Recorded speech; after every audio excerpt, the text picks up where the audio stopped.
to Ms. Susan Reeder Jessee. You've stated, and it's noted on your campaign website, that holding the line on taxes while maintaining a quality school system, public safety, good roads, parks, libraries, senior care, a vibrant quality of life is a delicate balance to maintain. What is your view on taxation during your term, based on this growing list of goals and needs within Frederick County? Yeah, this statement came from a very personal experience of mine. In 2008, I lost my job. It's been tough economic times. And so I know what it's like to hold the line on taxes and hold the line on expenses in your personal and your household income. I don't make what I made then, but I have a good job and I'm happy working in Frederick County. So the last thing I would want to do is to raise taxes, your taxes or my taxes, because I know what it's like to have to pay and not have money. I truly think that driving the tax base up is through creating jobs.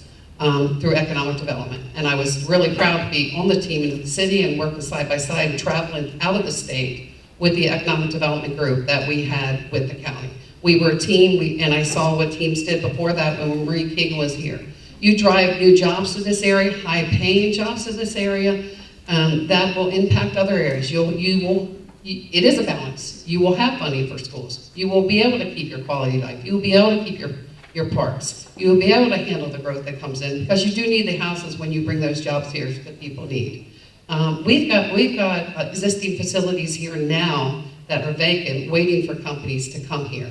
So I, for one, traveled down the road for 10 years, and I know what it's like to travel, and that's why I'm really passionate about bringing jobs here, so that people can work and my kids can work here.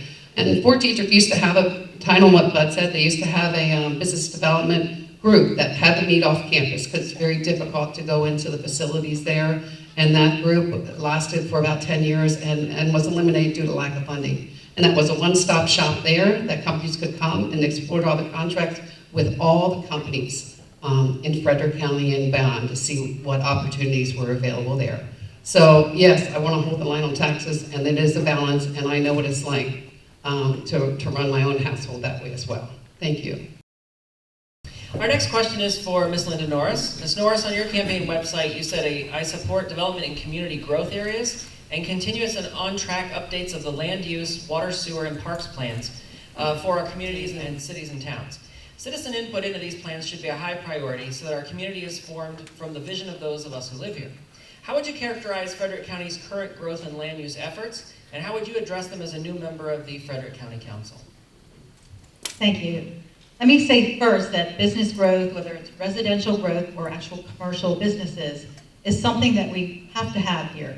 It's vital to a vibrant community. We look to the west at Hagerstown and we say we don't want to be Hagerstown. We look to the south at Montgomery County and we say we don't want to be Montgomery County. So we need to find that equilibrium. We need to find that stable balance in the middle in order to preserve the rural atmosphere that we have, yet still continue to be a flourishing community.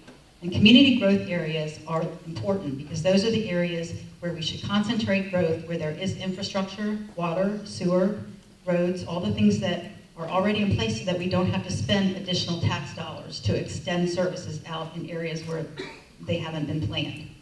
And unfortunately, I feel like in the many rezonings and DRRA approvals of the past year, some of those have not been in the community growth areas, and we will pay for that in the future when we try to figure out how to fund those.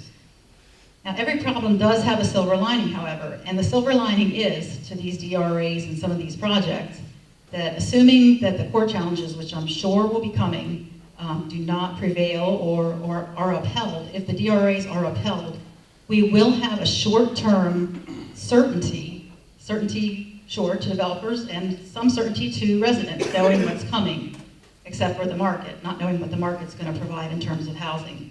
But we do have some ability to put our communities in charge now that they know what's coming in planning. So I propose something similar to the City of Frederick's neighborhood advisory councils called regional advisory councils, based on the regional planning areas for the county, and those would have citizen and property owners who would look at each part of the county and envision what they see coming in the future.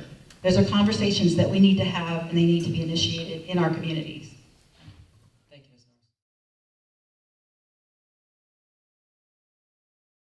Mr. Otis, hundreds if not thousands of Frederick County residents commute southbound on Interstate 270 each weekday morning. stuck in traffic as early as 5 a.m. You've said your plan is to create jobs here in Frederick County, but we all know that will take time to develop. So what will you do to help ease the commuting burden of residents now and address the problems on roads like I-270 to alleviate the real pain that travelers face each day? You know, it's a shame our forefathers didn't know there'd be more jobs in Washington than there would be in Baltimore. They put the 3-lane highway to Baltimore and it should have been going into Washington, but they wanted it to go to Baltimore. Right now, the top 2 projects on the Metropolitan Washington Council government is to widen I-270 and Highway 15. Out of 300, it's 1 and 2. However, that's by 2030. And a lot of you, if you work in Washington, will be retired by that time. Well, our problem is 1/3 of our workforce leaves the county every day.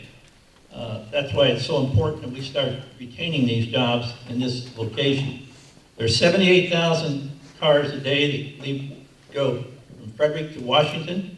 There's 66,000 cars a day that go to Baltimore. We've got to reverse that. Not many people want to move to be close to their job in Washington. They're coming out here. And it's for a variety of things. One thing I'd like to do, I'd like to see if we could set up a technology park where a lot of the telecommuting could be done at one location for half a dozen or a dozen federal agencies. Not everybody has to go to Washington every day. If we had a center here in our county, I think it would attract that, and I'd like to go help sell that idea to our federal agencies. The other thing is the state and federal gas tax needs to be put into a lockbox that the governor and the state house can't take money from for other projects of their liking. If this money were only spent on transportation, the flow of traffic would be better for all of us if that was done, because there are a lot of tax dollars that are spent other ways that are raised specifically for roads from the taxes you pay when you stand there and put gas in your car. There's no easy solution to it, but I'm willing to roll up my sleeves and see if there's some ways that we can solve the problem. Thank you, Mr. Otis.